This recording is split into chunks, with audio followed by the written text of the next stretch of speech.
So it is there.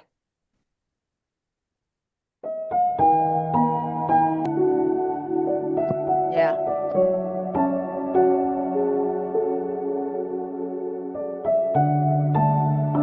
Okay, dream team.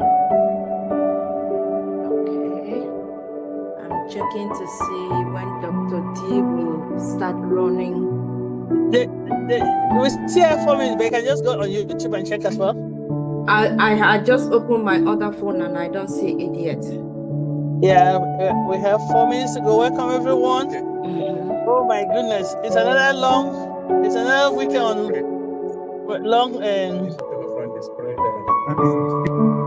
another long drive weekend again. This time we're coming back from Indianapolis. Last weekend we were in South Carolina, Columbus, South Carolina.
Let me just check as well.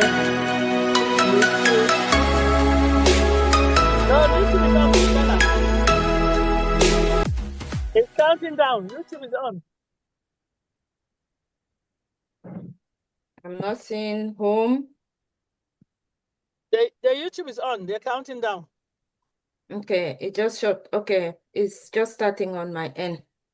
All right, it is 1 o'clock. So, all right. All right. Welcome everyone for another exciting weekend with the Dream Team. And we said that we want to dream big because your limit is your dream. So we want to give God the glory and the adoration for giving us an opportunity to be here another weekend for a conversational type of presentation in helping us to talk about finances. But before we start with the main presentation of the day, I will want to say welcome everyone. And I'm going to call our very own Queen Kanla to start our webinar with our song that was gifted to us by our own sister here, Lerato Shadare, the woman with the beautiful voice. Yes. Over to you, Queen Kanla, if you can play In It to Win It. In It to Win It. Thank you. Thank you so much, Queen Dr. Pat. Welcome, everyone. We are glad to have you here today, wherever you're joining the Dream Team, whether it's morning, whether it's afternoon, whether it is evening on your end, you are welcome. To our family on YouTube, welcome once more. And as some of us will be joining in, you are welcome one more time. So without much further ado, let me go ahead and share my screen, and so we can get right into our signature tune given to us by none other than Queen Lerato. She is not here today, but we always acknowledge her and her talent, her gift with us. So thank you as always, Queen, for making our webinar special with your voice, your beautiful voice.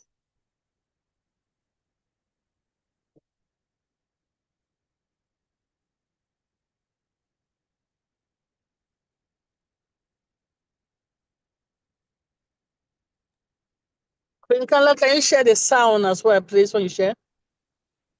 Yes, I thought I did share. Okay, let me hold on a minute. I did share the sound. My volume, everything is here. Let me see. Yeah. When you do share in Zoom, make sure you check the box of share sound, so we couldn't hear it. All right, then let me stop and go back one more time. Share.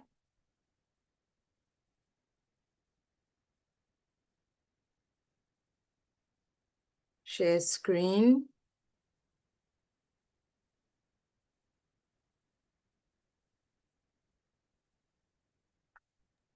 Okay.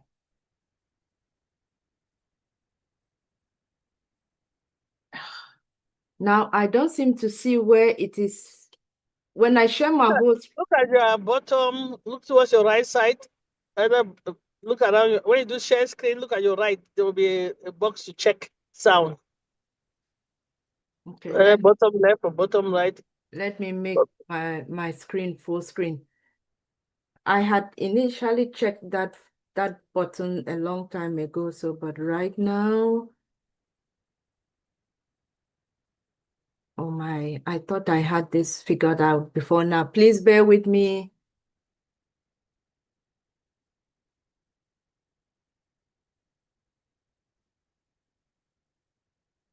Background side, nope. Okay, this is not. Just a minute. Share.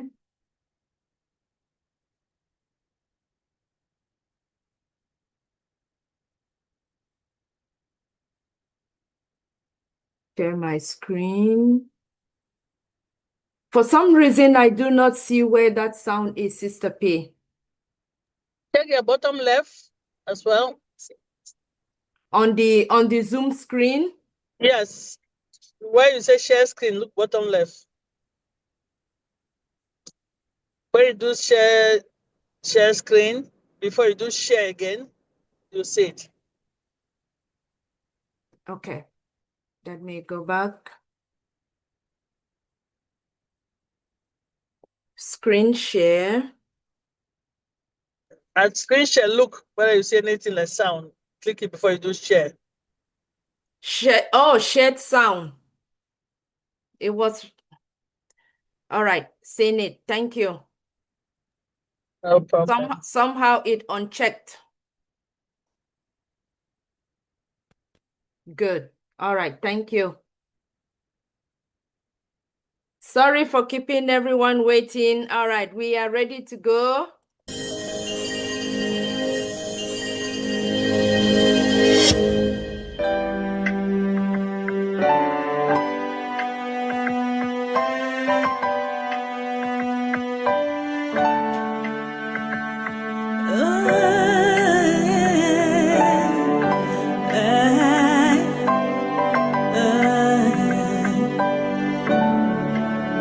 We are here, shining bright into the future. We rise high with one heart and revolution, lifting up humanity as we rise, standing tall, hand in hand. We are the unicorn, we are the stars.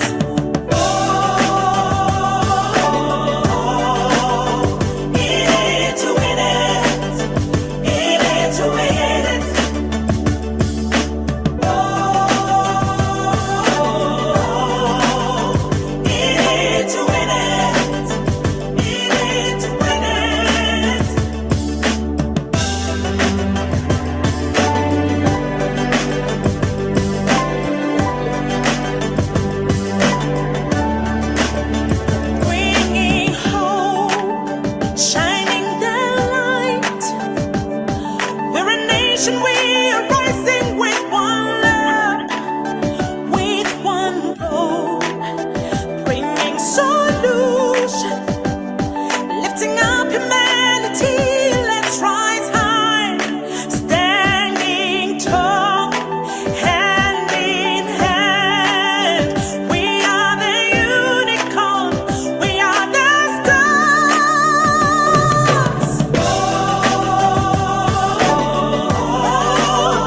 To win it, to win it, to win it. To win it,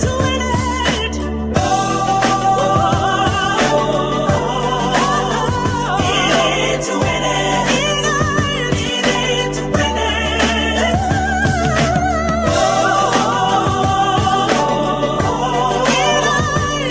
it, to win it, to win it, to win it.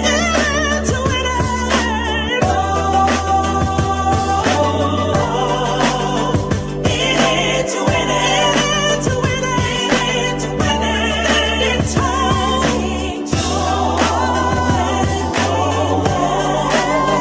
We are the unicorn, we are the stars.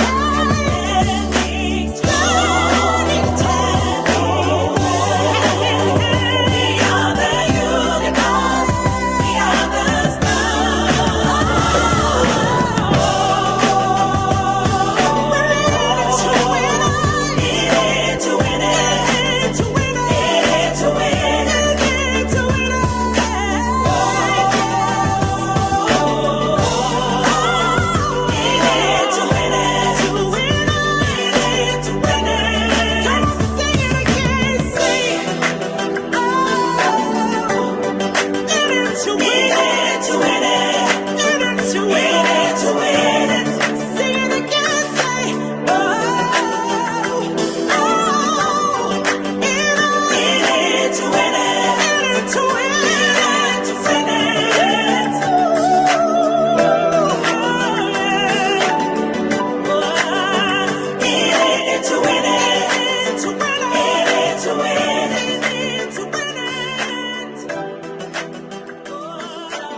Stand clear of the closing doors, please. Thank you, Queen Lerato. Thank you, our queen, for that beautiful melody. We appreciate you, and we know that you are busy this time of the season, and we can't wait to have you back with us once more. So, all right, back to you, Queen Dr. Pat. Hello, hello. Yes, so today we are going to wing the word. Means all of us are going to participate in the word today. Our queen sister Lerato is not here. Our queen sister Yvonne has no. This is holiday season, right?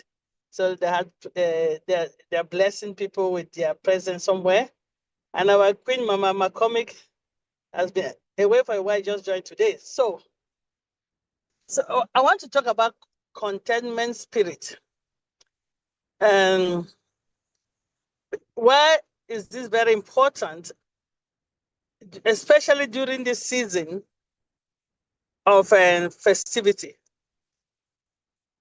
where at this time of the year, especially here in North America, maybe it's all over the world actually, the globe, people stress themselves to make sure they get gifts. And children feel like if they don't have gifts, they're not loved. Santa has not come to them. And instead of a joyful season that to remember the birth of our Savior, people become sad. And because of that, we don't see through our blessings. I have learned over the years, thank you, Dream Team, of all the mindset talks here, to start forcing myself to see the glass half full instead of half empty. So let's count our blessings and name them one by one. Then we'll see what God has done. If we really intentionally start trying to do that, you'll be able every day of your life to see one blessing that the Almighty God has done for you or your family or your loved one. So I want us to come with that spirit of contentment so that we can start celebrating with others. So one day they can celebrate with us. Not wondering what people have and we don't have. But maybe that's not what you need. So let's come now and start even teaching the young ones in our community under our custody to see the season for the joyfulness that it is than for the fact that they have to have a wish list. And if that wish list is not met, they feel less of a person or less love or feel like Santa is not there for them. I remember when my kids were growing up, I told them right up that there's no Santa Claus. And the nursery school was, oh, you mean? I said, no, because I don't want my kids to feel that if I cannot meet up with their wish list, then Santa did not love them or Jesus doesn't love them. I didn't want that for my children. So I was upfront with them that if mom and dad doesn't buy these things, nobody's coming down this chimney to give you these things. So, and sometimes if we don't buy them, means either it's not a hit or it's not on the priority of things. But what we did as a family, and I made them to do is through our church, through our community, they'll say, take a gift card, which is the wish list of one child, and buy something for them instead. Because sometimes you really don't need these things that you're asking. So try to be part of the code donating code for children that code, things that are practical. So through churches or schools will pick a gift wish list for one child and you go out and shop for that child. So I want us to see this season as a time of sharing, as a time of not going to bed with a stomach full and somebody's going to the bed with his stomach empty. As a time of celebrating together and be joyful together. As a time of having each other's back. As a time of going out and volunteering in the community to tell a child that you are loved. To tell the family that God loves you people. You are not alone. We've got you. Let's not add, because you see, there's a day called Boxing Day. I see on Boxing Day, typically, you see a lot of people back in the shop returning the unwanted gift because people bought gift because they think they have to. Let's be intentional about how this season is being spent. And if truly we have a little bit excess, let's look for the people that truly need stuff. There are kids that don't have winter jackets. There are kids that don't have a meal to eat. Let's spare our time and be content of what we have and give to those that don't have this season. I really don't know what more to say. As I said, I'm going to make it short and sweet. But this is the time I want all of us to contribute to the word today. And let's talk about the spirit of contentment. Because God says that we should be each other keeper. It says that do not be a loan shark. Don't borrow to your brothers and ask with interest. There was a reason why this commandment was there. He said, take care of your brothers. And when Jesus was in the teaching, you remember somebody say, your brother and your mom, they are waiting for you. Say, who is my mom? Who is my brother? Because everybody is my brother, it's my mother. So I will end here because I want us to just take like another 2-3 minutes and share. If you want to share, raise your hand. Queen Kanla or Queen Debbie will call you so we can just share quickly before we go to the main topic. How do we help each other to go through this season? Don't feel depressed. Don't feel like we're alone. Don't feel like God has forsaken us, because he never forsakes his own. I would like us to do that now. Over to you, Queen Kanla and Queen Debbie.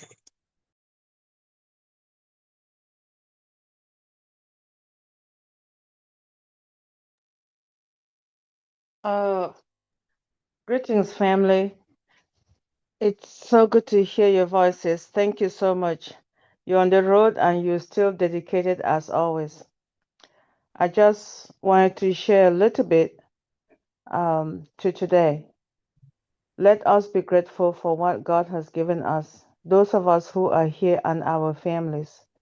I will start by saying we should be grateful for one another, especially this year.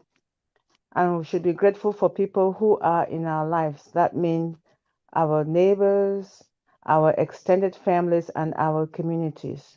And those who have churches that we go to, we should be grateful for the people in our parishes and also pray for them in the congregation, anyone who serves. I just had an experience last Sunday when we had a dedication, and at the back of the church, there was a kid running after me saying, "Oh, you look like my mom." And I turned around and said, "Yes, I am your mom and I'm someone's mom." And she said, "Oh, no, sorry, you're not my mom." Then I said, "Show me your mom." She pulled me over to where her mother is.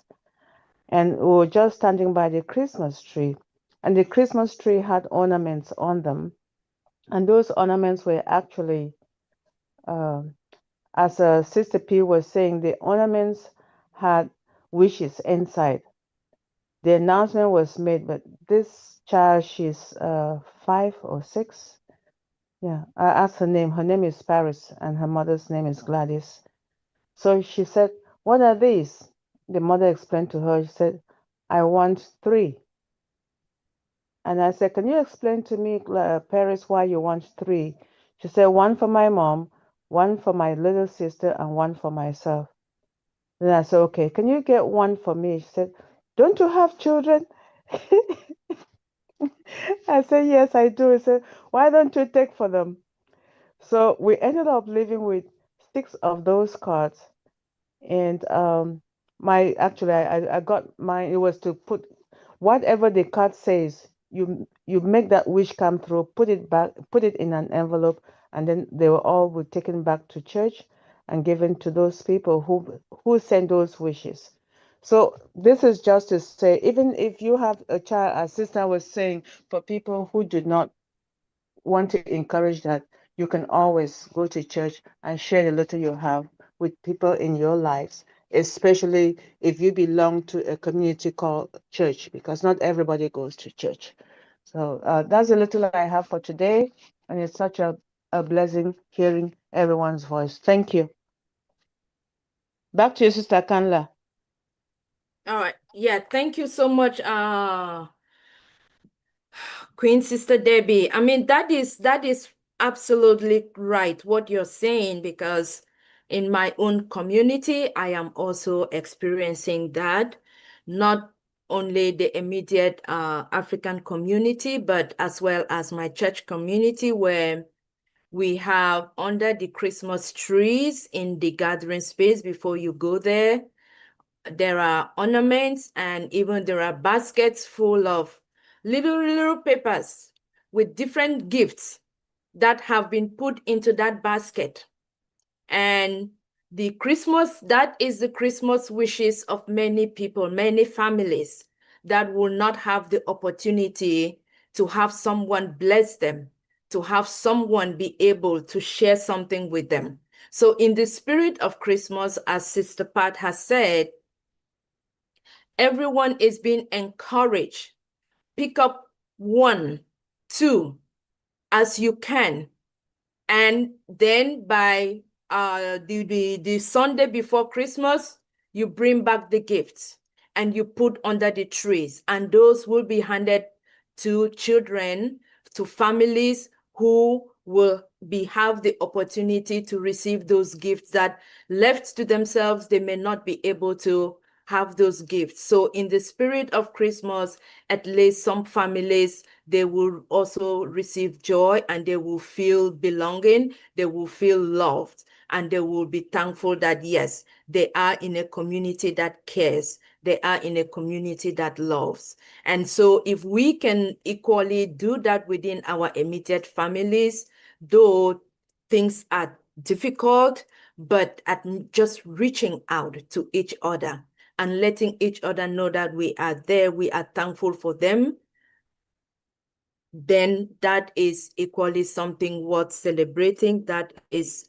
something being content with and about. So that is my little contribution as well. Is there any other leader who wants to add? Yes. Yes, go ahead, Dr. Pat.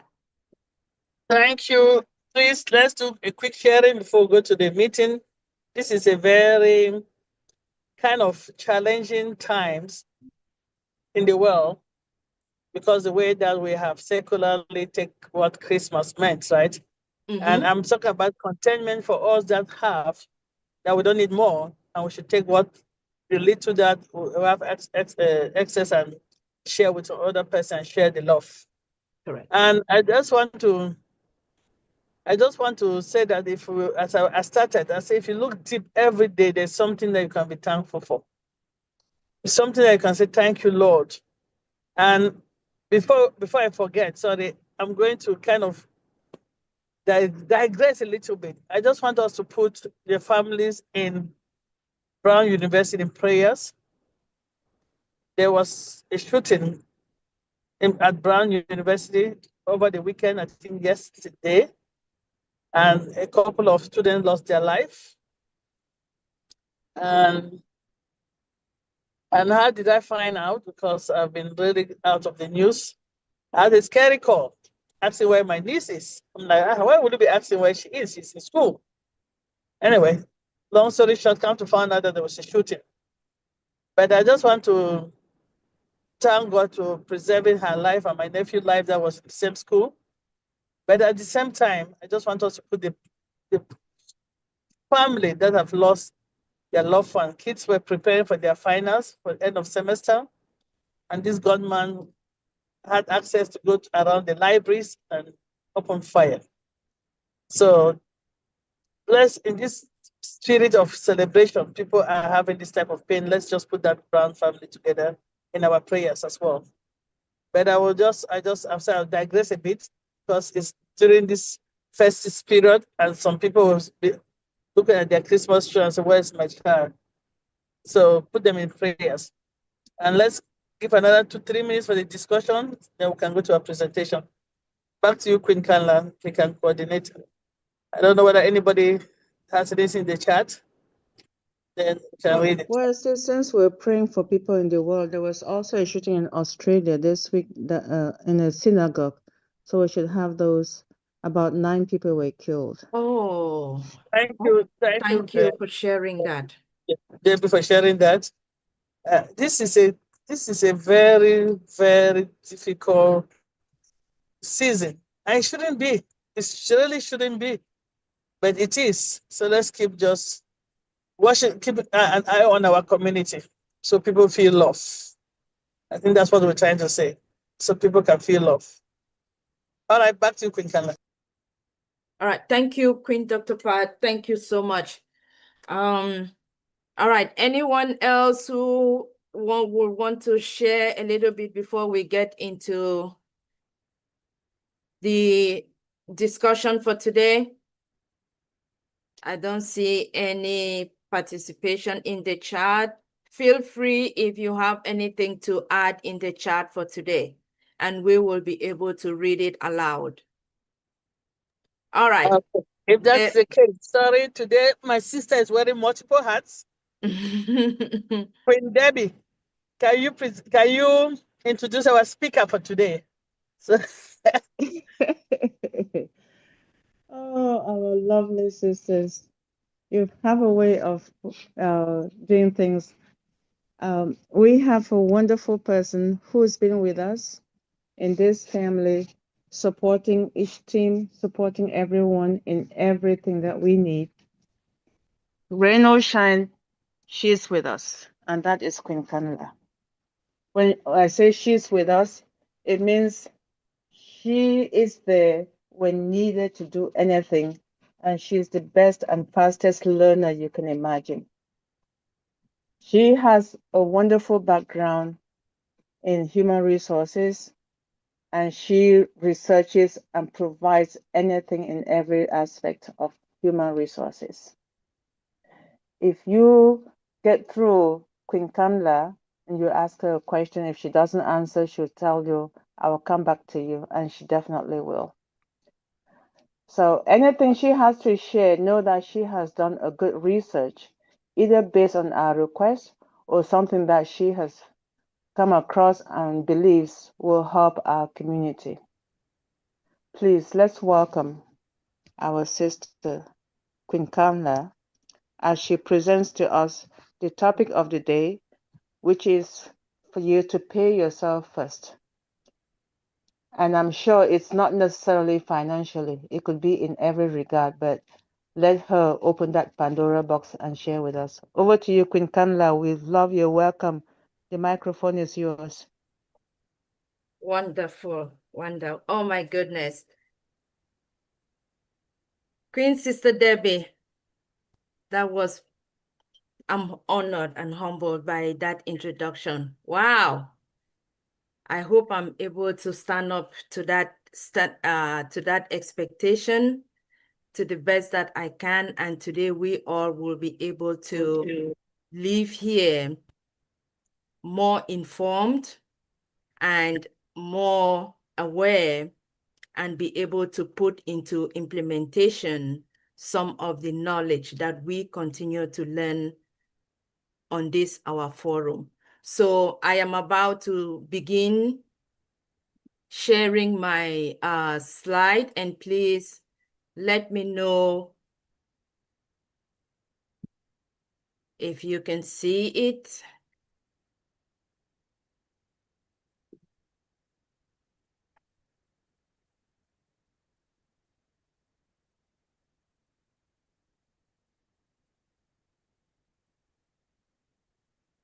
This is going to be more of a conversation or a dialogue. As the topic says, we are seated at the kitchen table. And we all know when we sit at the kitchen table, we are family. When we sit at the kitchen table, We are talking about basic things. We are talking about what we do. We are talking about what impacts you and me, father, mother, children. When we sit at the kitchen table, it is a warm environment. So is my slide looking okay now?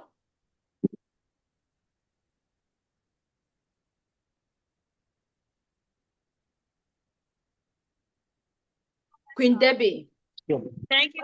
Yes, yes, Queen Kanla. is my slide okay? Absolutely. It's very okay. You're good. You're good to go, sis. All right. So yes, I was saying when we sit at the kitchen table to talk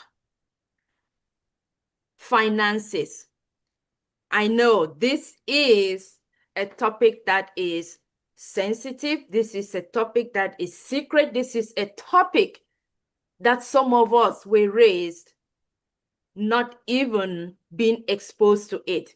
We started the first part about a couple of weeks ago, I think 2 weeks. And now we are into part 2. And today's theme. Like that? Oh, in the Please, can you unmute yourself while the presentation is ongoing? I am doing, I'm multitasking. I'm the host, so I will not be able to see anyone who comes in. So please, for housekeeping, can you unmute yourself? Thank you. All right, let me go back to where I was saying we started with the first part of our topic, kitchen table financial talk. Last session was an introduction to the kitchen table financial talks. And we had so many different sub themes that we will be exploring. And we left it at the point where we said we are going to further explore many more of those. And today we are continuing with the sub-theme, pay yourself. And as we get into this conversation, this is just a disclaimer that this is for informational purposes only, to educate ourselves so that we are able to be aware, help ourselves, and also be advocates to others, to our families that may need this information to redirect them, because we all need this information where we are today. And so I just thought it wise to share that with you as we get into our conversation. So let me be able to ask, when you heard the topic, pay yourself first, what did it mean for you? Pay yourself first. I know so many of us here may have heard the word pay yourself first. And how does this impact you, or how has this influenced you? Whether it's your understanding, whether it's your background, whether it's your experiences, pay yourself first. Can someone share with us what it means? Yes, Dr. Pat, I see your hand raised. And if you are not able to raise your hand, please, you can enter the information in the chat and Queen Debbie will be able to read it out for us, please. And feel free for us to share. Proceed, Queen Dr. Pat. All right. Kanla, when you started this series, I started reflecting. Yes. What does it mean to pay yourself first? Right. And then at one point it was conflicting for me because I thought, oh, I should be selfless. But when I deep, and this was all through my upbringing with the Lord, and then when I deep, I realized God said we should be good stewards. He didn't want us. So I said, okay, so this is what is going to happen. When I've paid my Lord, trying to do my tithe, I'm not saying that I'm that good, but I'm really intentionally trying to do my tithes. Then Caesar, and that means I pay my taxes, then I should pay myself first, means take care of my needs, that if I take care of the community and the family. Because in the past, I would take care of the community and the family, and sometimes my needs are unmet. So when this topic started, I started reflecting. Then I remember one of my good friends used to tell me that he does first over. I said, what does it mean by first over? He said, no, a lot of people do leftover. He does first over. Means he kind of take care of himself. It doesn't mean in a bad way, to be honest, when you start really, really looking deep. Because just look at it this way. What if you pay everybody and then you're on the street because you couldn't pay your house rent? Or you couldn't pay, or you're in the cold because you couldn't pay your bills. How does it look like? Good The question. very people that you send them the money, they'll be the one mocking at you, right? Laughing. They look at her, or look at him. They're on the street. They're homeless. They'll forget that they use sacrifice for them at one point. So paying yourself first doesn't make you a selfish person. Paying your first just makes you a good steward. I think throughout the mindset in this dream team too, one of the things we're talking when we're talking about health, it's only a healthy person, a person that's alive, can help the community, correct? So Correct. if you don't pay yourself first by going to the doctors, taking good care of yourself, there are different ways of paying yourself first. How can you be there to pay others or to take care of others? Let me stop so other people can contribute. But when I start reflecting, I start seeing that paying yourself first doesn't mean that be I and I. That's not what it means. It means that if you take care of yourself, you'll be okay to take care of others. That's what it means for me. Thank you so much. Thank you. And you are correct. Thank you. You have used so many real life examples that some of us can relate and identify with. Yes. Me too. Thank you. Let's wait for the next person who is willing to share with us.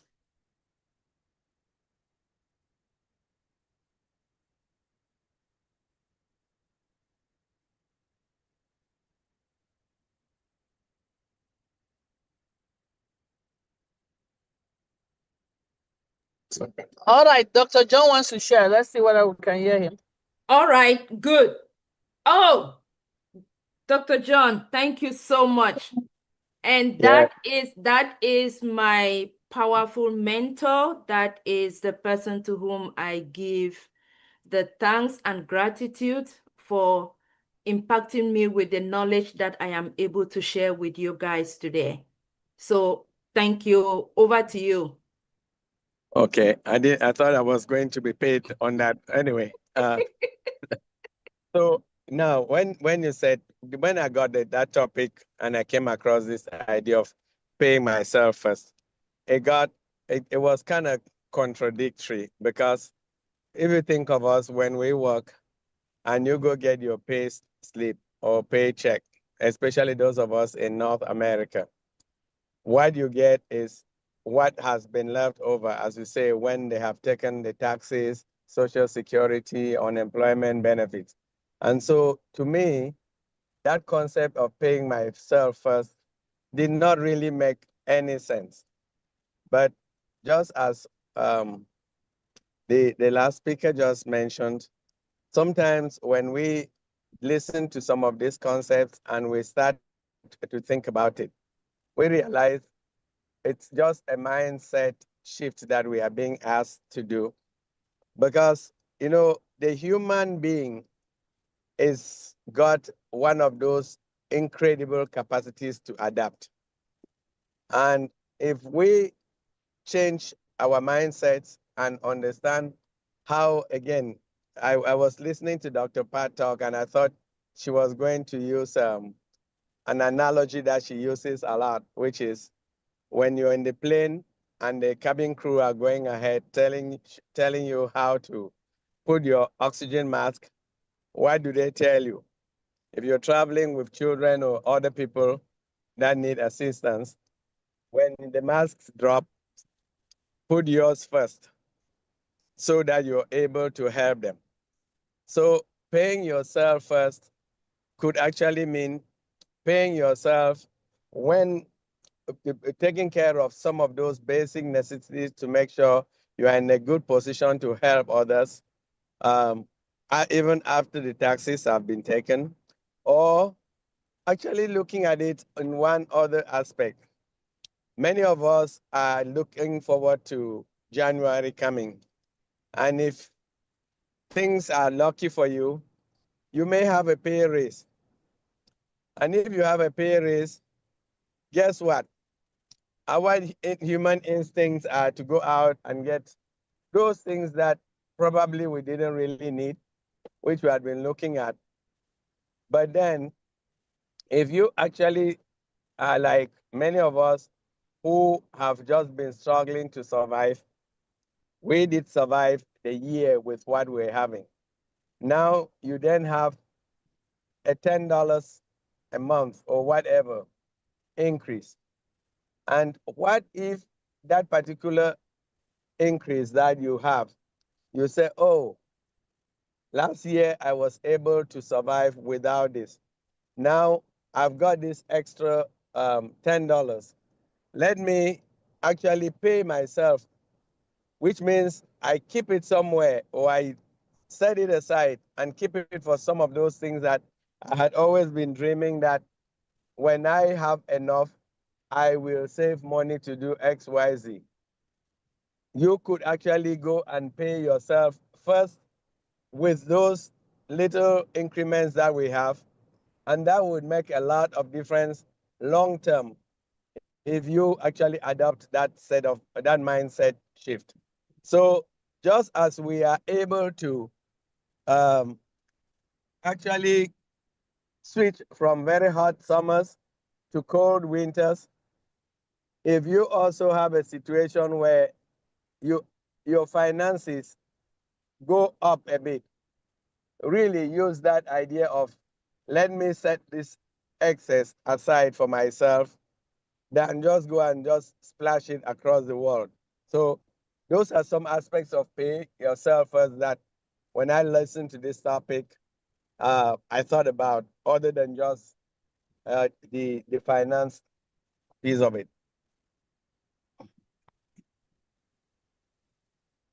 Wonderful. That is a very good answer also to pay yourself, another broad perspective. And that is the truth. We can analyze pay yourself from all the different perspectives. And so right now, yes, we can establish all what has been said. Pay yourself first. It begins, you pay your tithes for those that are Christians. For those that are not Christians, it will not mean that you pay your tithes to God, but whatever your supreme being is that you worship is you pay your tithes to him or to them, and then you pay yourself. Pay yourself is taking care of yourself. The pay yourself is making sure that you are healthy. Pay yourself is ensuring that you are building habits, discipline.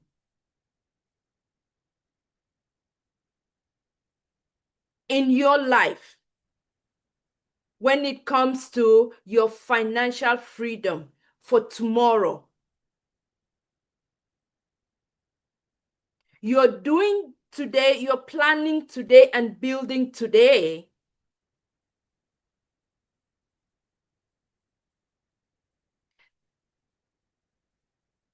for things like emergency funds, whether you're planning to purchase your ticket to go for a beautiful trip,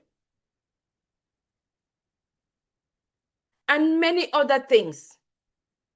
So in a nutshell, we can say, if you are not a Christian where you begin by paying your tithes to God and you want to take care of yourself, you pay yourself, and then you also are able to take care of others, people that you want to care, whether it's through your foundations, whether it's through community, whether it's through your church, or whether you just choose to go to areas where people in need and you want to help them.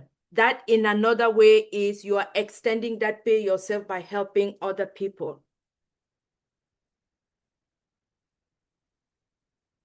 And I do remember some other people who may not even be aware of this concept. When they say pay yourself, somebody may think, all right, I just need to go take a spa for women, go shopping, buy my dresses. I need to feel good. I need to feel beautiful. Go for a shopping spree. That is taking care of yourself. Well, that is their perception of pay yourself first.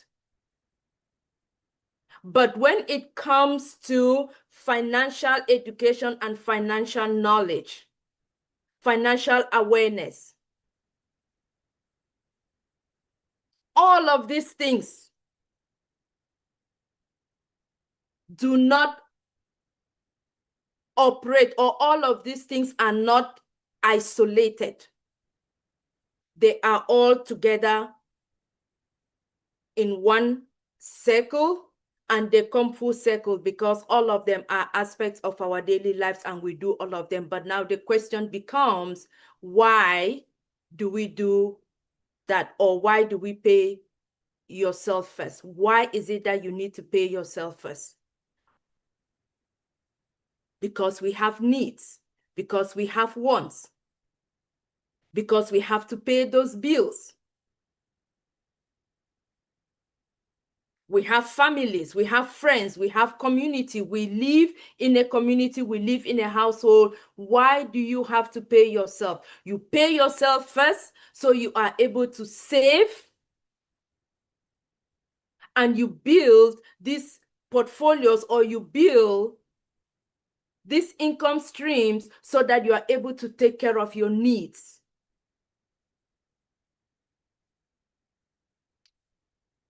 With no savings, you do not know why or how much you can even begin to save to get to your financial goals.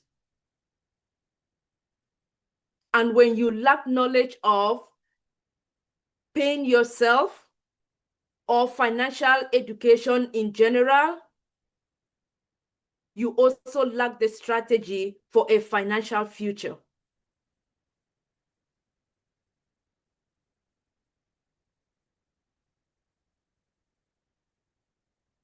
And so, knowing that we have needs, wants that we need to satisfy, and we also have the need to do savings. That is why we are learning about this concept of pay yourself first. Now, I will leave it at that. We will expand more, and then I'll bring it full circle as we go to the next slides. But I want us to go to the next reflection, the next question, which says, what is the traditional budgeting strategies and how is this method different? When we talk of the traditional budgeting strategies, we are referring to what we all are accustomed to, what we all know. Whether you are in Europe or whether you are here in North America or whether you are now in the continent, we know about the financial institutions. We know about the banks, where we go and we keep our money, where we are paid through our work.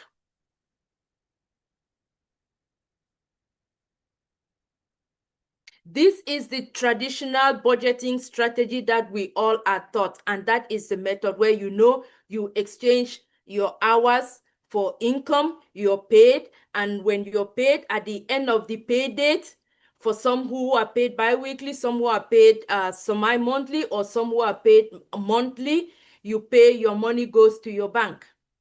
You learn on what days you're paid, and you go to your bank, you go and you get your money.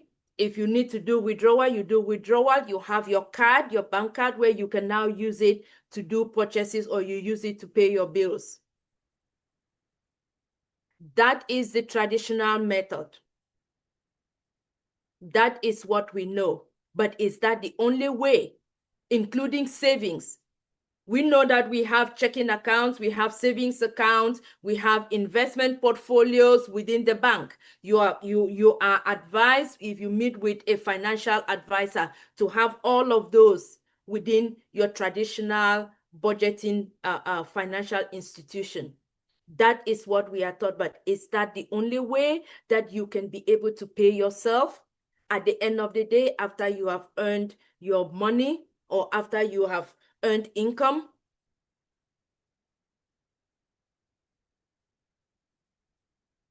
So what do we do as middle to poor income families to be able to achieve this goal outside of the traditional budgeting institutions?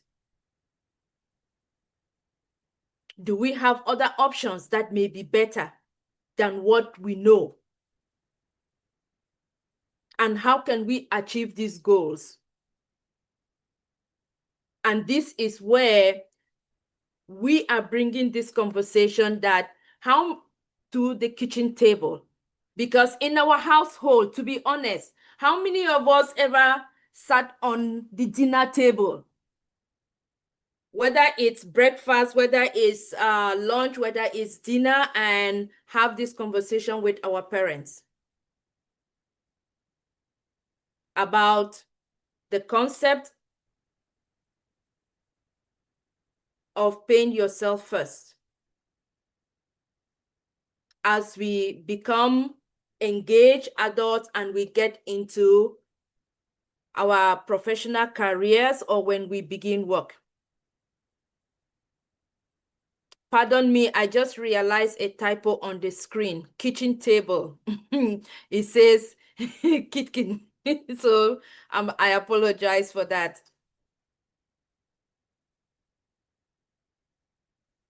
And this comes back to the point I raised earlier, that where we come from, how we were raised, determines how you understand or your exposure to the awareness and the practices of the concept, pay yourself first.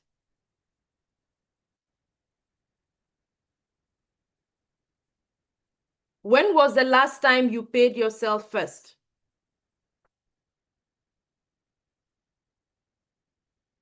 How many of us can raise their hand and answer that question? Or if you're able to speak, let us know. For those of us that are here, please let us participate.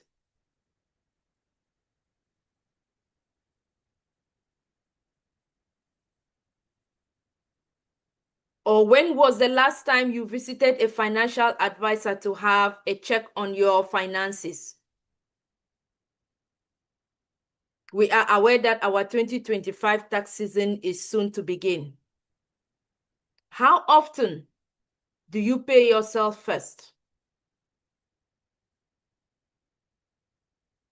How do you pay yourself first? That is a very good question.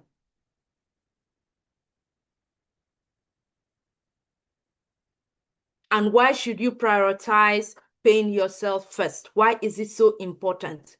Whether you're doing it for short-term financial health or wealth, or whether you're doing it for long-term.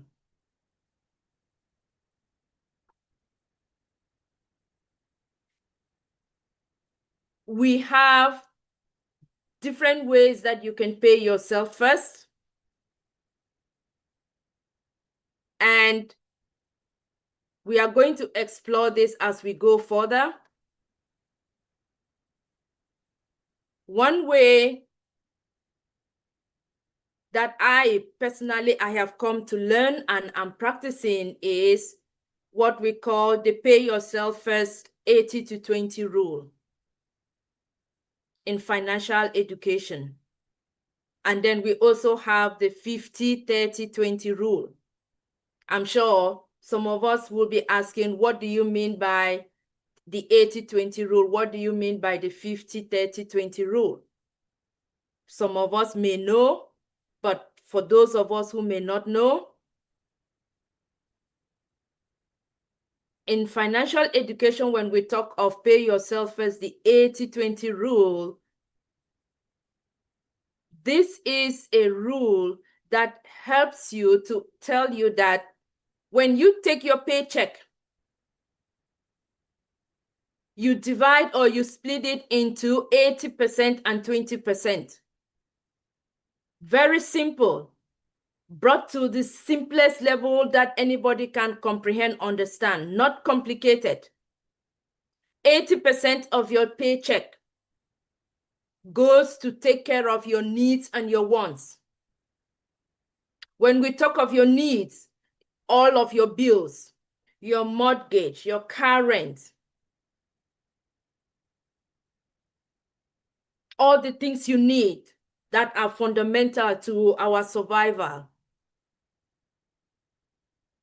Your wants, you want to go out for leisure, you want to go out for dinner, you want to go do shopping for clothing. So 80% of your paycheck is what you take and you resolve every other thing that you need to do as a family or as an individual at the end of the month.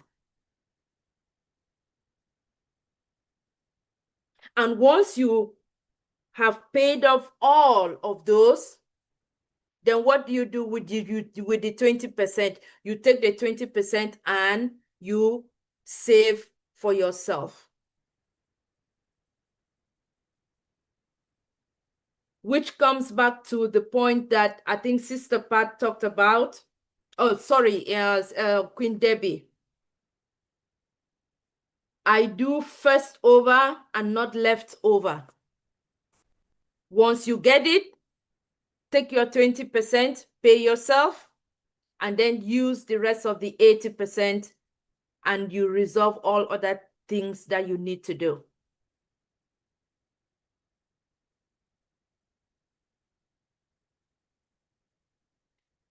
For the 50-30% rule, it is the same principle. The only difference is that this one is telling you that when you get your paycheck, you use 50% to pay your bills, which will include your mortgage, your car, your food, your hospital bills, everything that you need or that is a need is 50%. You take your time, you do the calculation, 50% goes for that. 30% goes for your wants. Going out with friends, having some me time, shopping, buying gifts. We talked about contentment, being able to share in the spirit of Christmas, those things that you need to go out and do, help others that you need. You put them into the 30% and the 20% again, that is where you pay yourself first. 20% pay yourself, and then you distribute the rest of your paycheck into 50 and 30.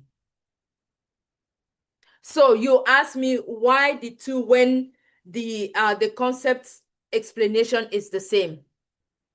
There are some people who the 50-30-20 may be too complicated for them to understand, and they will not be able to break down, do the calculator, or they may not sit on a computer and try to use a calculator to try to do the mathematics and break down. That would be too difficult for them. So, but they will understand and apply the 80-20 rule better. It works better for them. And so whichever one that works better for you, you use it, you apply it to be able to pay yourself first. Again, the emphasis is pay yourself first. Have that savings.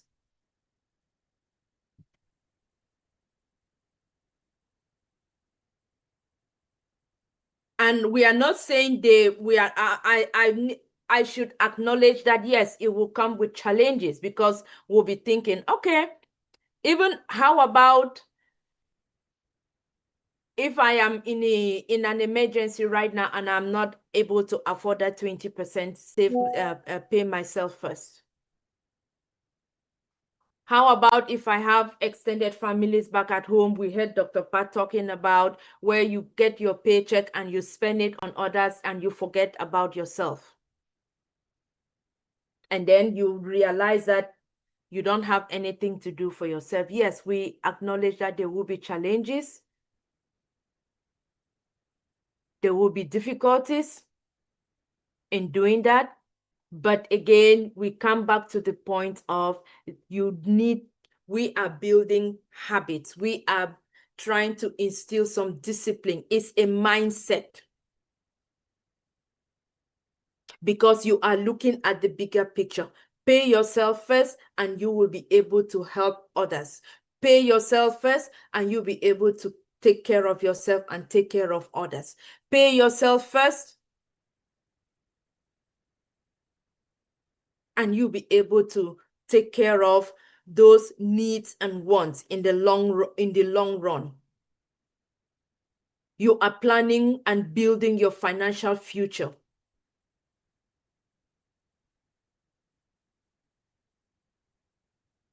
And while I was preparing for this, when I got to this slide, I was just reflecting to contrast or compare what we have come to understand as this rule here versus what our parents did back at home.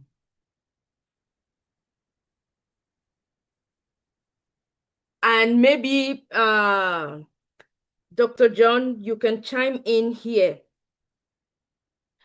I was reflecting, how will this 80%, 30, 50, 20% rule apply to our own cultural upbringing, where we grew up knowing that our parents,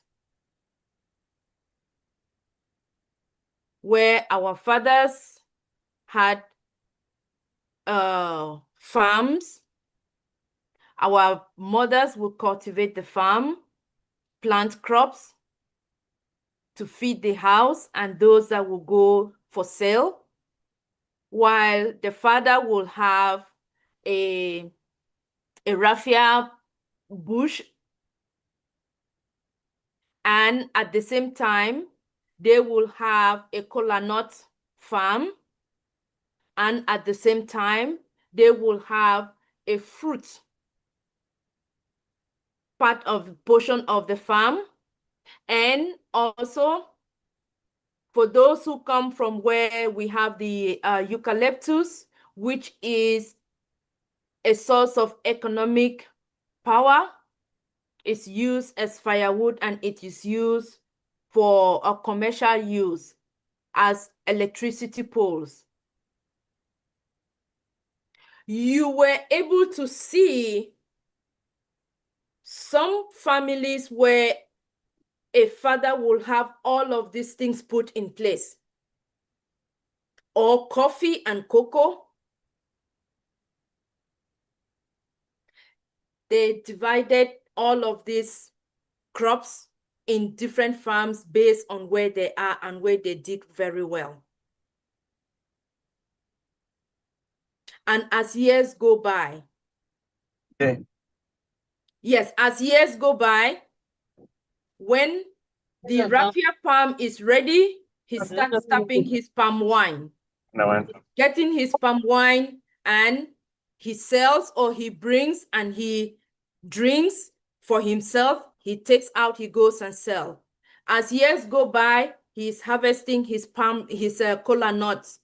He can sell, it becomes a source of income. If it is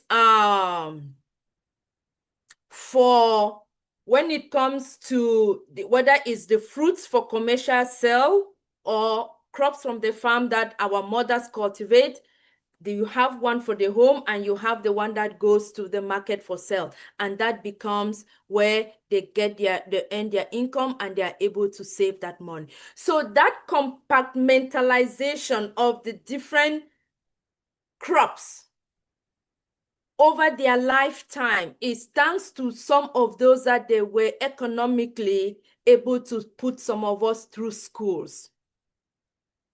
That is how they raised their money. They did not depend on one source of income.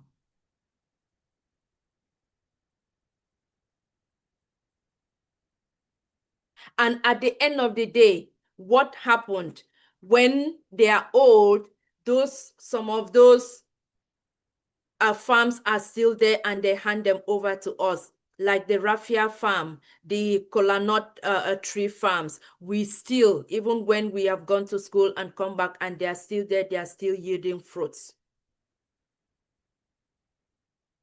That was education that was not taught within the four walls of the classroom, but yet our parents were educated in their own way, and they knew that they needed to have these things in place. So the question is, if you're doubting, okay, this may be a new concept for you, you don't understand how it works, think about that, what you saw your parents doing, and try to rationalize it and see how they were able to pull these things together and still be able to sponsor us and still be able to take care of themselves and still be able to do everything that they did just from farming.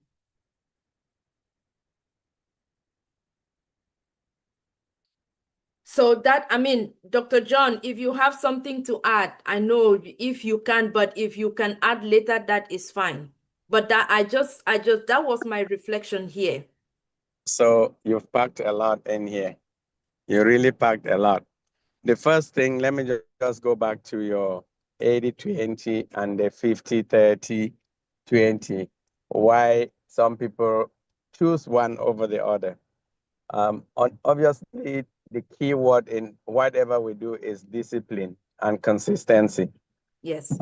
If you fully understand what you have as your needs and what are your wants, and then as long as you can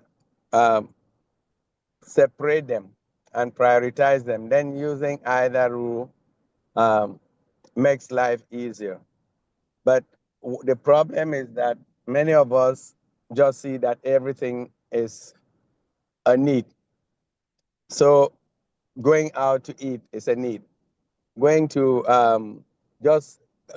somebody just calls you and say, send me money, like those of us with extended families, that becomes a need. And so if you just lump everything into the 80% and you're not careful, external pressures can actually make you not to be able to pay your bills because all of a sudden you had all these wants that crept up in 1 month and add into your list of things to do, and you spent your 80% on it. And when you spend the 80% on it, then what happens is that we also start spending into the ones that we should have been saving. So for those who are able to differentiate, this is a need, like I have to pay my mortgage, I have to, have gas in the car to go to work, otherwise you'll not be able to provide, get that income. And I need to be able to provide like food for my family. Those, if you can identify those things, then they would take and their priority, they fall into that 50% category. Then I want to go out and visit somebody on the weekend. I want to just send some living allowance to a family member. I mean, if you have taken, let's say, a parent that you taken as a responsibility, you can push that as into the list of your needs. And so if you are able to actually articulate what those wants are, then you'll be able to use the 80-20. If you're not, then make sure that the first 50% covers those, needs, and then you start getting the slush fund. When it comes to the savings, I think that's where you brought in what our parents used to do. Yes. What they did was they had multiple streams of income.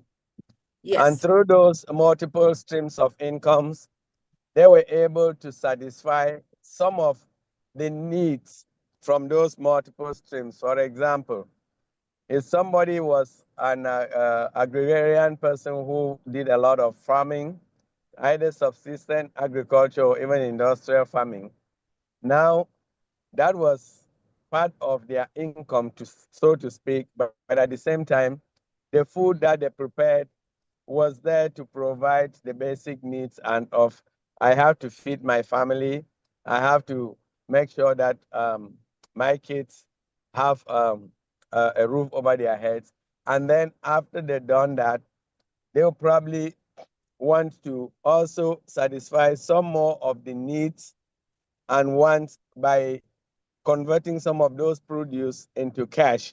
And Right. if they were able to convert it into cash, again, our parents knew how to budget in the sense that they would go out there and they would buy some of the bare necessities with some of that income, and they would save some of the money for rainy days, as well as even save some grain for the new planting season.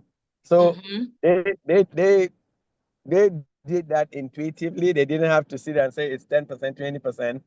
And then, unfortunately, the only ways that, well, fortunately and unfortunately, the ways that they use for their savings, they obviously had some of these, their meeting groups, some of these susun, changi, whatever you call them, where they would go and save money for typically for the short term, because they want to save those monies to pay tuition for kids, to repair a roof, some of those type of things that they'll need in the short term, but they also intuitively did long-term savings, as you mentioned.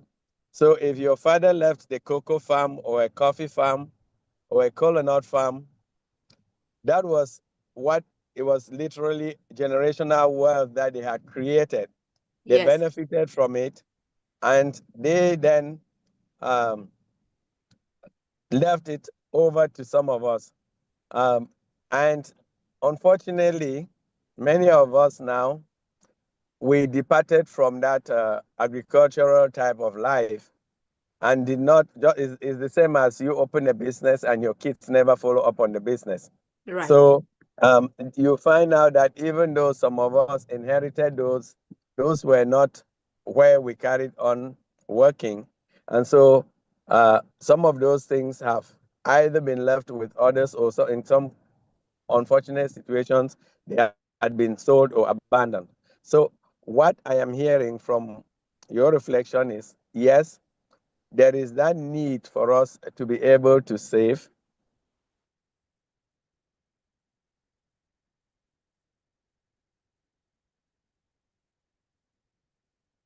Okay. I think we lost you there for a second.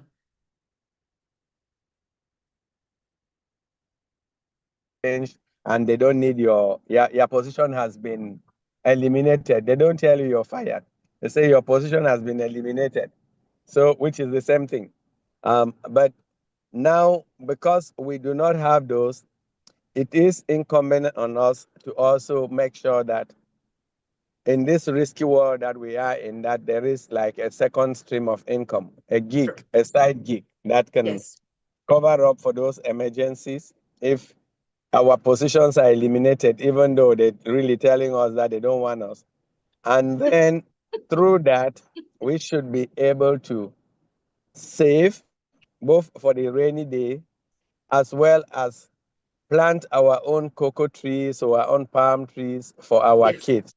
And Yes. those are some of the legacies. I mean, the good book says that a wise person is somebody who leaves inheritance for the grandchildren. So they're not even talking about the children. So we should be thinking 2 generations ahead. And how can I think 2 generations ahead in my job that may be eliminated next week?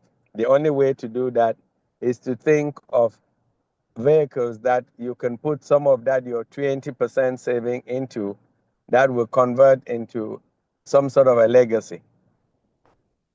Absolutely. Absolutely. Yes. Thank you so much. Yes, that is, you just nailed it. So this slide is partially what I had talked about, but again, it's just to show us what the data says, what the statistics says. In my education, or what I have learned so far, you can see on your screen, this shows us that the middle to poor families in America, or what they call middle America, you can see that there is a percentage. You see the spending percentage. I wish I had my pointer where I can move it, but let me see. Hope everyone can see it. Where it is broken down, you have living expenses. It takes 50% of our monthly income. Taxes, 25%, debt, 20%, and then savings, only 5%, which leaves us monthly average saving in America is minus 2.0%. Is it that they don't earn money, or is it that they are not aware, or they have not been exposed to the financial knowledge to be able to implement this principle, this concept of pay yourself first? It is not about how much you earn. It is that discipline. It is about building those habits, and it is about that consistency.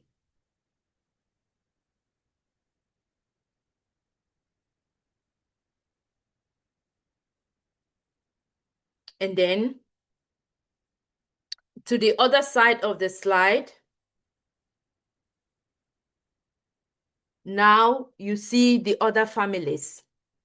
So it has been divided into these two columns, family A and family B. You see family B. These are the top 1% of American families. And look at how the breakdown of their spending and their savings is. They too have 50% when it comes to expenses, which will be the needs, the bills, our responsibilities, and their wants. And then when you look at how much they spend on taxes and how much they put in their savings, 25%. In comparison to the middle class to poor American families, 5%. What is so special about them? What is so special about this family? Because these are families and people that keep on having this kitchen table conversation. It is not taught in the classroom. Some of us, we've gone to school, we are out, and this financial knowledge has not been taught in the four walls of the classroom. It is passed from one generation to another when you sit on the table, when you're having that breakfast, when you're having that lunch, when you're having that dinner, and your dad or your mom turns to you, how much did you save today? Or have you been able to save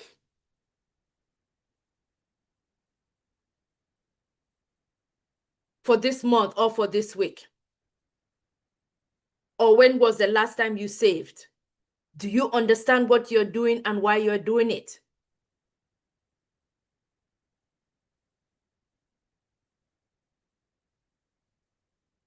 That is a more comfortable place where you can actually have that conversation among siblings, among parents and children. And that we have, okay, the next slide will show you how much can you pay yourself per day, which also goes back to the question, the reflection question is, how can I determine how much I can pay myself? Or how do I even understand what strategies to take. We've seen the different ways that you can plan to do your savings to be able to save and pay yourself. And this slide will be able to answer that question. How much can you pay yourself? It's not about how much you earn. You can earn so much, but if you lack that discipline, if you lack that commitment, if you lack those habits, you will still not be able to pay yourself. If you commit to paying yourself, you see on the slide, what if you could just pay yourself just $5 a day? Let's say you're paid 20 hours, $20 per hour, and you commit to paying yourself just $5 a day. Let's say you're paid $35 per hour and you commit to paying yourself $10 a day. Or 15, whichever one you're more comfortable with. So if you think of paying yourself $10 a day out of 8 hours that you work per day, multiply that $10 by 5 if you work 5 days a week, or if you do 4, then you multiply by 4 days a week.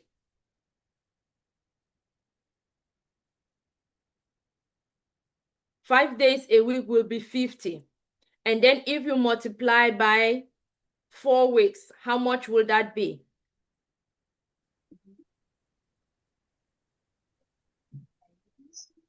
By 5 days a week, and then you multiply by 4, how much will that give you? $200 a month.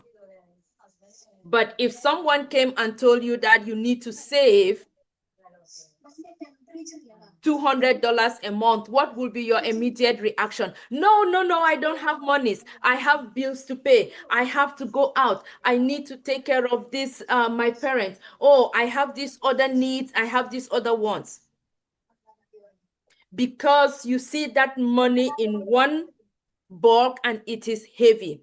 But if you're able to pay yourself on a daily basis,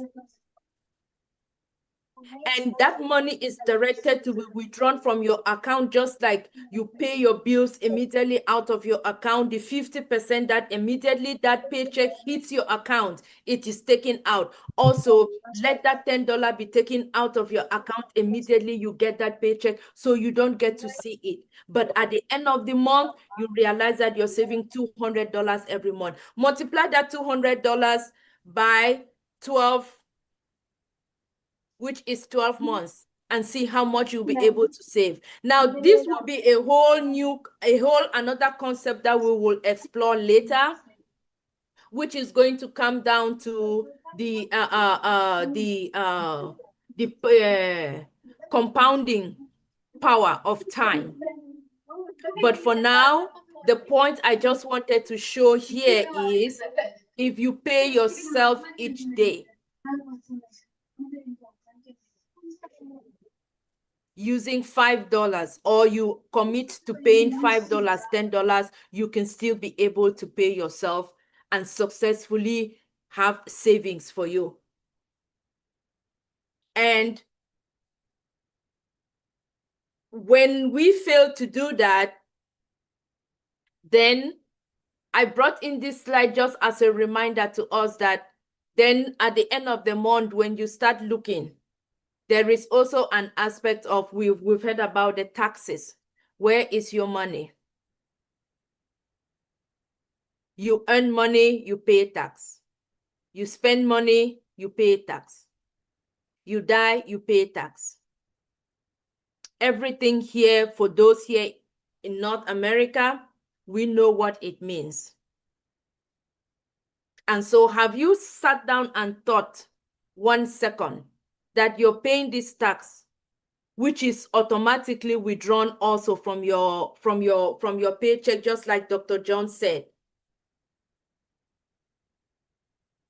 If that can be done, then the 20% savings can also equally be taken out of your savings or your check. At the same time that taxes are also being taken out of your paycheck. And by so doing, you are able to pay yourself.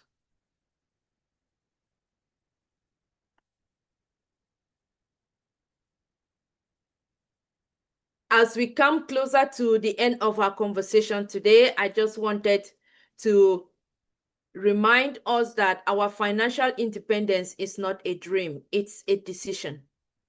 It's my decision, it's your decision.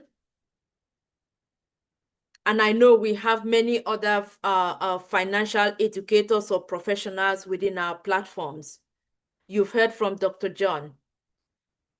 But if you think that you need financial advice or financial analysis, or you want to sit down and have a check on your finances, you can contact us out of this forum and we will do a one-on-one a meeting with you tailored specifically for your needs and your wants. But these are some of the things that we do outside of our forum.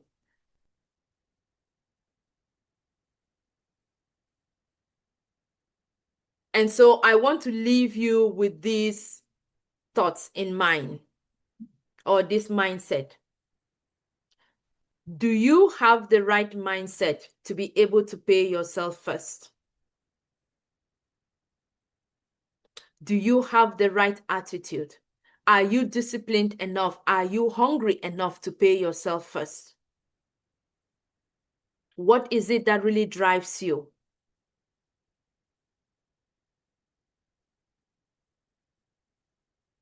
In this case, we had talked about a combination of what it means to pay yourself first. You want to pay your tithes to God. You want to pay yourself first. You want to take care of other families and friends. You want your financial independence. You want your financial freedom.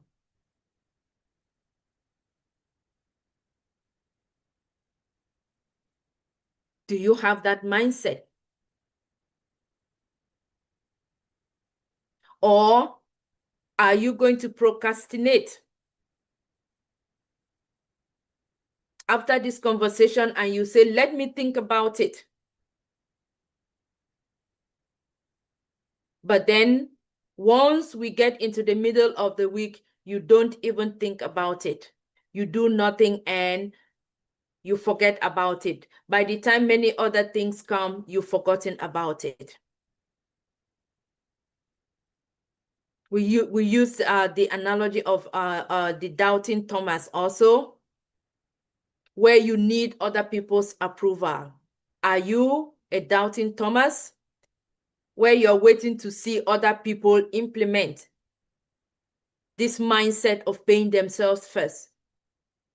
I know some of us may ask the question, have you been doing it? Show me, let me see. Let me know that you've actually done it and it's worked for you before you advise me to do it. But we are not here to advise you. This is educational purposes only. We are sharing information and these are facts. It is doable.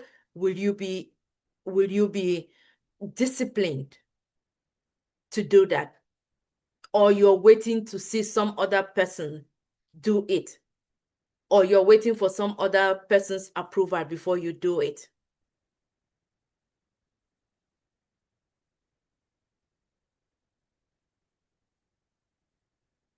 Or you want to take immediate action now and make things happen in your life? Start implementing, even though there will be challenges, but you can still do it. So that brings me to the end of our presentation for today. That is all I have for you. If you have questions, let us get into the questions, or if you have any other experiences that you want to share, I want to open it again for all of us to participate and share or ask your questions. So thank you. Wow, Queen Kanla. Thank you. Thank you. Never thought pay yourself first can come true in these angles. Thanks a lot. Queen Debbie, can you help us here, please?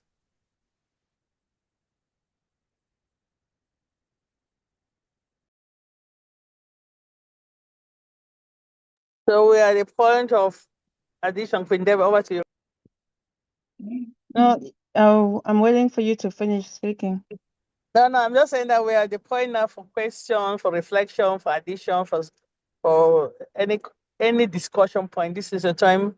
Just raise your virtual hand, and Queen Debbie will make sure all of us have our point, share our thoughts, and you concern this topic and paying yourself first. Thank you very much, Sister P. Queen Kanla. Thank you. Wow. You're so thorough and going back and forth with our brother and him giving his input. It sounded as if I was in the Bayam Salam at the Big Mob Market in a place called Mutengene, where you have to negotiate what you need with not just with the market people, but also we do that at home, isn't it? You negotiate with the children. That's what our parents used to do. They negotiate with us. What do you want? How can I afford it? If I cannot afford it, can mom afford it? If we cannot afford it, how is the community going to afford it? Some people even go through communities. What do I mean by that? Sometimes they have some kids. I remember growing up, you have some kids who are so smart. They're very brilliant, but the parents can barely make ends meet, barely put food on the table. But some of the people in the community will put their fingers together and send that child to school. The child comes back, you cannot forget the community that you came from. So you go back there and support them. So I hope that some of us who grew up in that environment still remember, and you're going to be able to continue to support those people you left behind.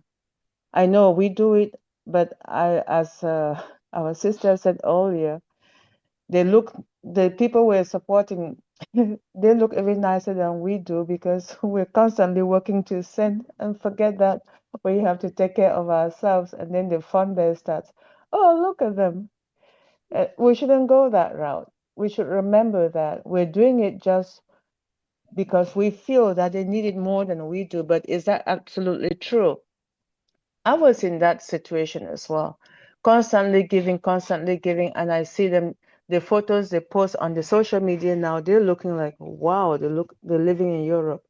So I've diverted my mindset from enabling people who can afford for themselves, and I stick with my non-for-profit, which is people who for serving people who cannot afford, and I can see that they cannot afford, not their family anymore. And then also looking for children whose parents were affected by the war and supporting them in school, but not to continue supporting the family that we've been supporting when we grew up. But again, we all grew up with different experiences. Different families have different goals. So there's no green and red on how to deal with demands and support. But during the Christmas period, this is the one time we should just support with prayers, because no amount of personal earthly gifts will bring happiness to any family that has issues that need healing. Prayers is what we should give more to our loved ones this holiday. Money will not solve any health issues they have, because the medications that they have out there, you take some of them, they don't really help. It's prayers that help a lot of sick people that we have. But that's how I see it, that prayers help more. Yes, the medications help, but what does a capsule that has cassava inside do? if you know what I mean by cassava. It's not Mm-hmm. really, it's a placebo. It's not really a capsule that can help you heal from any illness.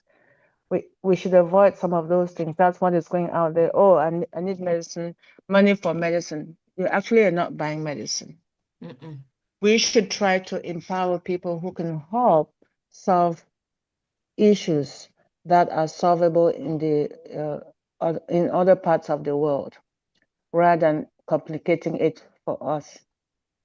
Anyway, I'm just ranting from one end to the other because I realize that we have so much to pray for this holiday.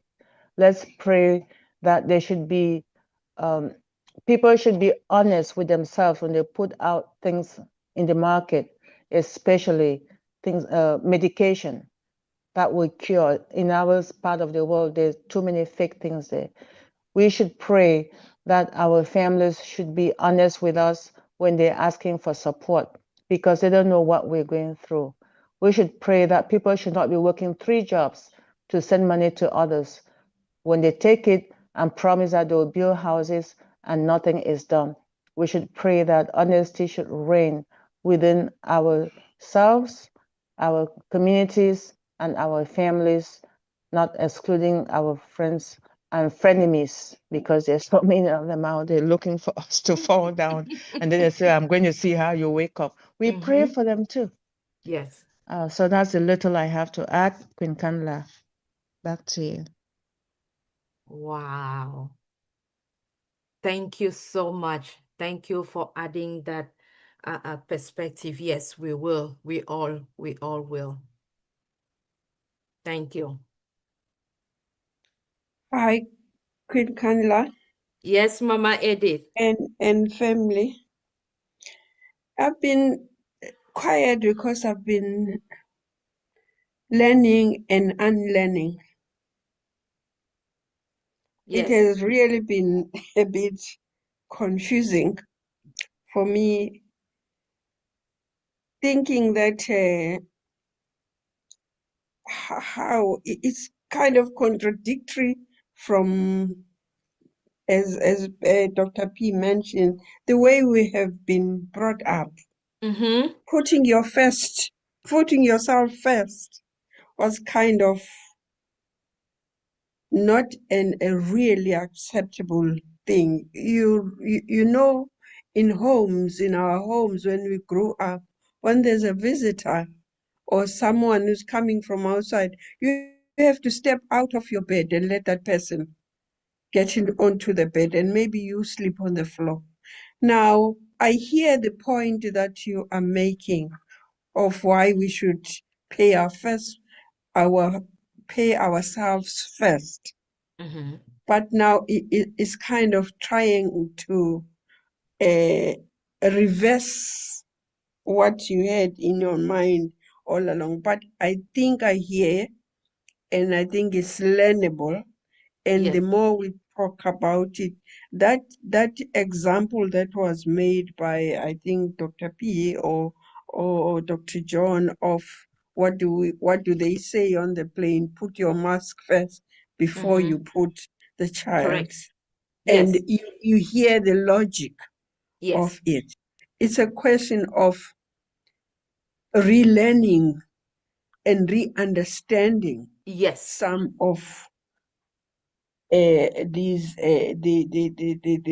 the utterances that you Mm-hmm. are really making. I was thinking, okay, who is first then? I have this little mega pension. I need to do things for my grandchildren, for the house. Is the house, myself, and juggling all what you need to be doing. I'm telling you, I was coming out.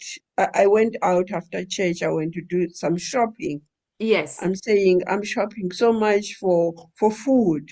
Yes. And when I come back, I say, oh, by the way, there needs to be, grandchildren need some presents under Mm-hmm. a Christmas tree. That is before I can now reach out to others. How am I going to do this? Is it still myself? Is it? I'm saying here it's learnable as long as you have introduced the concept. It's going to be ringing in our mind that there is a concept of you have to take yourself first and do things for yourself first so that you are able even to do better for the others. Absolutely. And I can see where, like you said, where that confused, or let me not even use contradiction, not confused, contradiction, because for those of us who grew up with African families or families where community was our mantra, you are your brother's keeper, you are your sister's keeper, you are your parents' caregiver. They raised you to turn and take care of them. Absolutely good. There is nothing wrong in that. So what you're saying is we grew up to be taught that we respect these customs, these traditions, or these morals, which are 100% good. Nothing wrong with that. But where we have evolved today is that we do not know when to differentiate what is need versus what is want. I think Dr. John made a point to help us to differentiate. So, okay, let's use, for example, what you just said about you and what you're thinking, what those responsibilities are, grandchildren, and what you need to do. So if you sit now down and you figure out, okay, the 50% is going to be what is the need, and then you take care of those needs. And then the 30% is going to be what are those wants, which means you can go by without those wants, but you cannot go by without taking care of your needs. The wants are leisure. They are hobbies. They are things you go out and you do them because you have discretionary fund, or you think that you put enough on the side because you just want to go and do something for yourself. But do you absolutely have to do it? Not in all cases, but there are some ones that eventually become a need, like what the example, doctor, if you're living with your parents and they are dead, then they become your responsibility. So that becomes a need. Whatever they need or whatever you need to do, though it's not, but then it becomes your need. So same with your grandchildren. So taking care of your grandchildren now has become a need for you. So which means it falls within the 50% category. Where when you get your money, you know that they fall within that need, that you need to take care of it. But let's say, okay, a friend calls you for a party and you need to go, for you to go buy a gift. Is that a need or a want? I don't know. You can forgo one and you can make up for the other one, but you don't have to attend all of the parties because they are not needs. Not all of them are needs. But at the same time, if you have that 20% that you are paying yourself and saving for yourself, then as you're taking care of the responsibilities, you are also saving that portion that is for yourself. That is the one that will be able to take care of yourself. And again, at the end of the day, if you do not save for yourself, if you do not keep for yourself, eventually, how will you be able to take care of the others, the needs? Well, no, thank you. Yes. Mom, I can see, as I told you to, it's time to learn and unlearn. You're really right there. And it's not selfish. Not at all. And it's not that you should not. Okay. Let me say I have just $100. I have a bill to pay. If I don't pay my bill, maybe I'll not get water. Then my grandchildren are like, oh, I need a toy. And I have other toys in the house. That toy too is $100.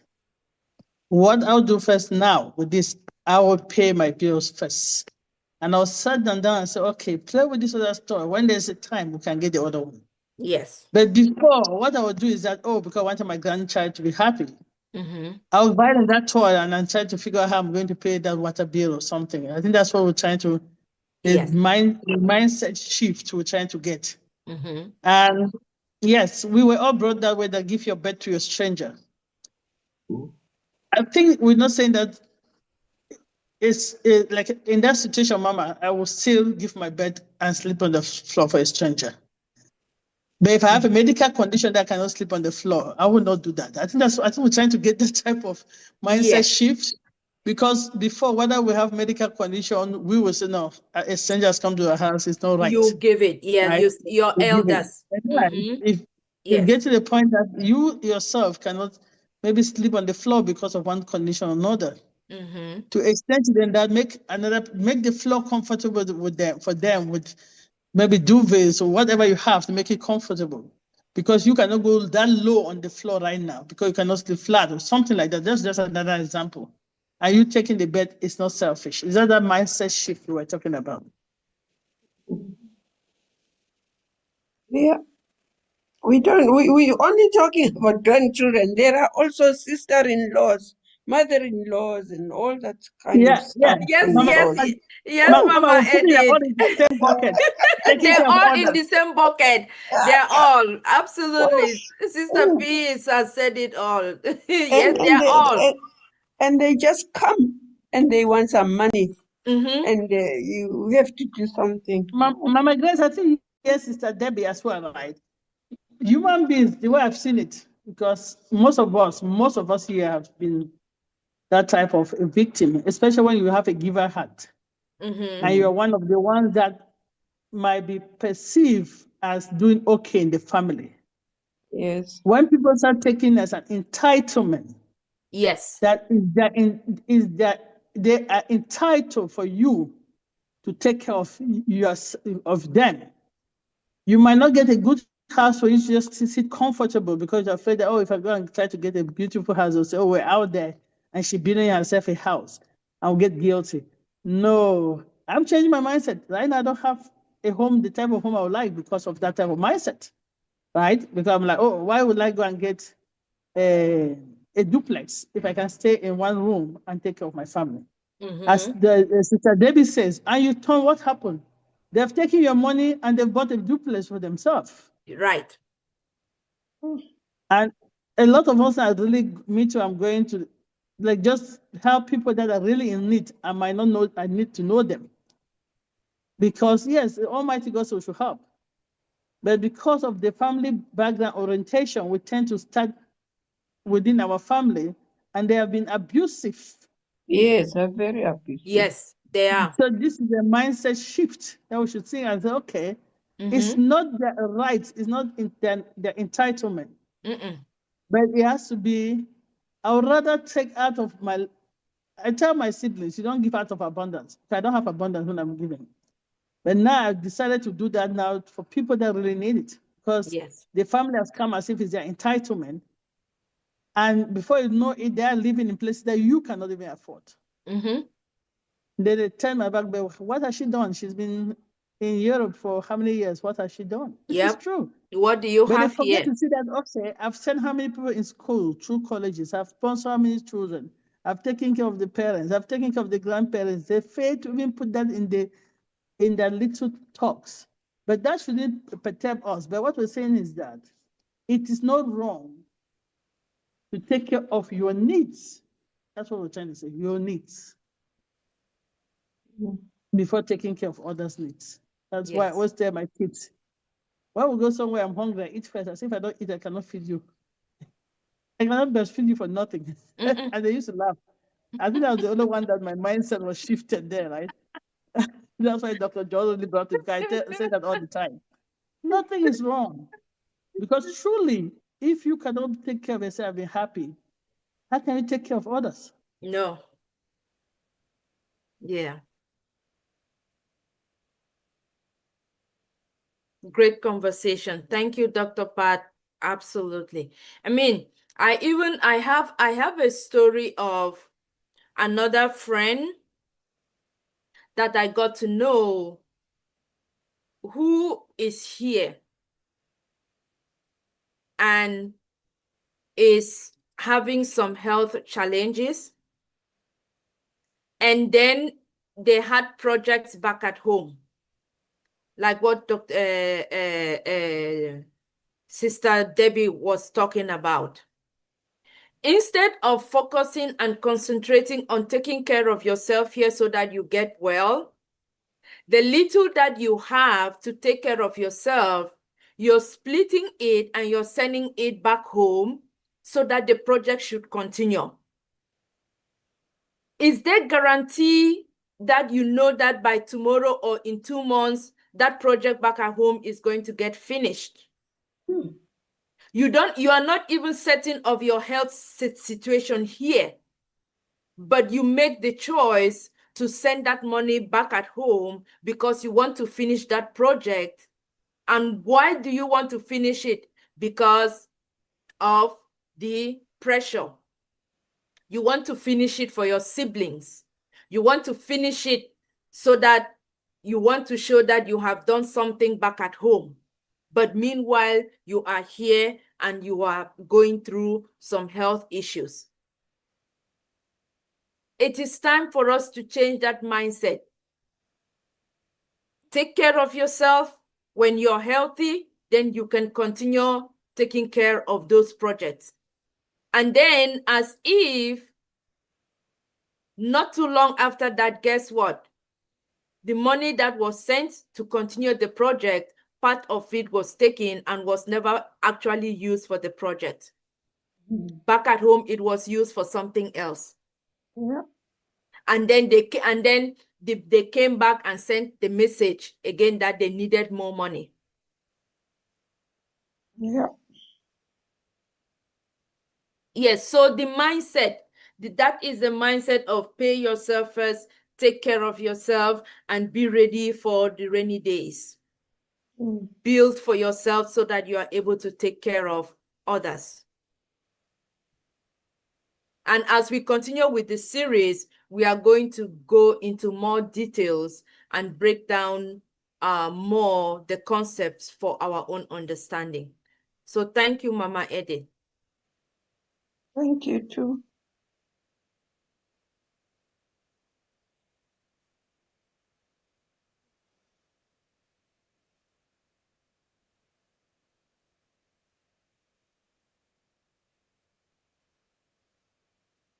Do we have any other contribution?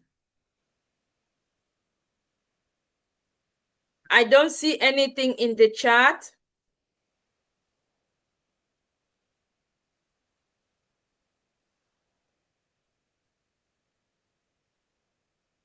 Okay. Does that mean we've come to the end of our presentation today? Then we can move on to the next webinar agenda.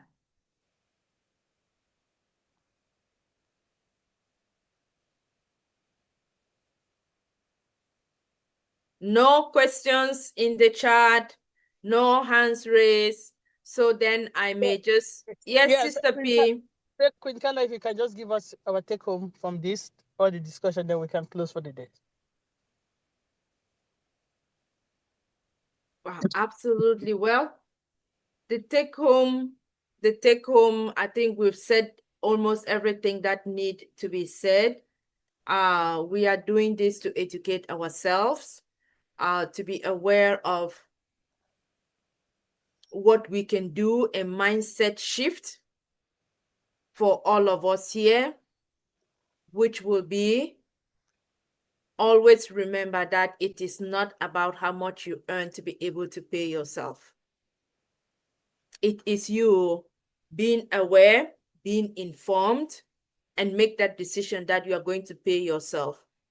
Whether it's $1 you choose to pay, whether it's $5, whether it's $10, whether it's 15, pay yourself. And I know we have a piggy bank for our children at home. How about if you can also think about that for yourself? Pay yourself, put the money in there, and don't look at it, don't remove it. And at the end of the month or at the end of the year, go and open it and see how much you save for yourself. That discipline, that consistency, that is going to be your savings. And then we can learn to use the modern portfolios that are available, diversify the different ways in which we can pay ourselves so that we can prepare for those rainy days in the future. We will dive more into the concepts as we continue our series, so stay tuned. Thank you all and have a wonderful Sunday. Bye-bye. You know, I've been paying myself by buying myself a slab of dark chocolate. I think I have to graduate to paying myself Mama with hard Edith, money. Mama Edith, Debbie saying hello. Elsie saying hello. Hello. Hello, Debbie. Ujwang Ausi. How are you, mate? Thank you so much. Good to see you. Thank you, Sister Kanla. Yes, thank you I've too as only been well. buying myself some chocolate. Now I have to do hard money, hard cash. Good seeing everyone. Have a good afternoon and happy Sunday. Happy Sunday, everybody. Thank you Okay, so much. sis, Kanla you for drive a very safely and get provocative home topic. safely. Thank you. Thanks, Queen Yes. Kanla, for a provocative mindset shift, financial literacy, paying Yes. She is ourselves good, oh, she first. is good at everything and anything she decides to put her mind to. Hygiene. Awesome, awesome. Thank you, Okay, everybody. Sister Debbie. My phone is All right. 2%. We'll Yes. catch up again. Blessings, everyone. Blessings to you. Have a wonderful week.